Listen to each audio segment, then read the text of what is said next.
एक समय की बात है। एक छोटे से गांव में रहने वाला लड़का राज को एक सुंदर सी लड़की की आदेश पर शहर में पढ़ाई करने के लिए भेज दिया गया। उसके जाने के बाद उसने कपड़ा सिलाई का काम धंधा करना शुरू कर दिया। एक दिन राज शहर के सबसे बड़े साइल स्टोर पर कपड़ों का खरीदारी करने गया। वहां पहुंचकर उसकी नज़र एक दुकान में बेईमानी से छिपी लड़की पर पड़ी। उसकी नादान आदतों के कारण राज वहां भयानक खराब हो गया। वह अपनी ईमानदारी और अच्छाई की रक्षा करना चाहता था। नीतिवादी युवा राज ने अपनी मां के बताए तरीकों पर चलकर बिना ज़्यादा सोचे समय क्यों खराब नहीं करते हुए दुकानदार को एक चांदी का सिक्का छोड़ दिया और कहा, वहां से कपड़ा खरीद लिया। धीमी धीमी धुन सुनाई देती हुई लड़की अचानक अपने पिज्जा पानी पूरी स्थान पर दिखाई दी। वहां राज की खराब हालत देखकर उनके पास आई और पूछा, आपके हाथ में क्या हुआ है?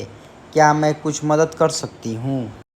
राज ने यह बात सुनकर हौसला बढ़ाया और उसने सबसे पहले दुकानदार को धन्यवाद दिया जिसने उसे यह सिक्का दिया, और उसने उस लड़की द्वारा पूछे गए प्रश्नों का उत्तर दिया। धन्यवाद बहन, मेरे हाथ में कुछ नहीं हुआ है, शायद तोड़ी है। लड़की ने राज को बताया कि वह उसे बचपन से ही उम्मीद कर रही है। उसने आगे कहा कि उसे एक बहुत अच्छा और भोला लड़का चाहिए जो उसे सब प्यार करे और उसकी ख्वाहिशों को सीधा रास्ता दिखाए। राज ने लड़की के प्रति खास इंटरेस्ट दिखाया और उसे बातचीत के लिए आमंत्रण दिया। वे बहुत देर तक बात करते रहे और इस प्रक्रिया में वे दोनों एक दूसरे के बारे में अधिक जानने वाले हुए। धीरे धीरे उनके बीच की रिश्ता बढ़े। कहानी एक लड़की और एक लड़के के बारे में है जो बचपन के सबसे अच्छे दोस्त थे। वे हमेशा साथ खेलते और कई अनुभव एक साथ जीवन के हर पहलू को साझा करते थे।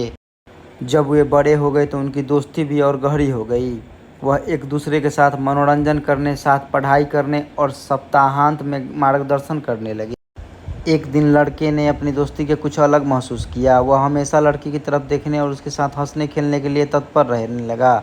इस भावनाओं को देखते हुए लड़की ने दोस्ती के बारे में कुछ अलग महसूस किया। वह अन्याय महसूस करती थी क्योंकि उस लड़के के प्रति कुछ विचार होते हुए उसके साथ भोला बनाया गया था। समय बीतते हुए लड़के ने धीरे धीरे लड़की को अपने अलग होने के ख्याल के बारे में समझाया।